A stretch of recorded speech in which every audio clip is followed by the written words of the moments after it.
Tukang parkir dipukul pengendara sepeda motor sampai terjatuh. Viral, momen pengendara motor pukul tukang parkir hingga tersungkur di Medan, diduga dipicu tak mau bayar.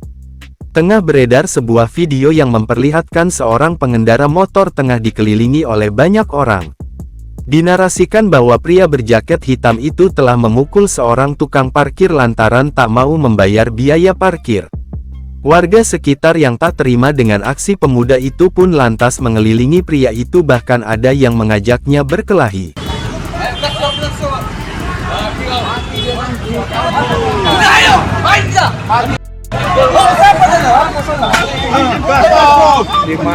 Salah seorang warga bahkan mengatakan bahwa kaki tukang parkir itu patah.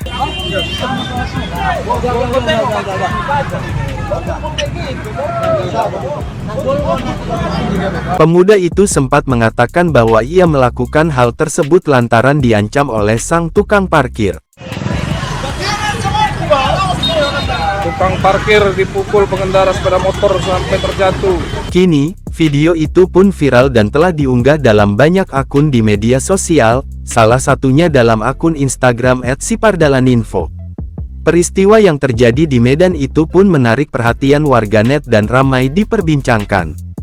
Hingga saat ini, pihak Tribun Sumsel masih berusaha mencari fakta di balik viralnya video tersebut.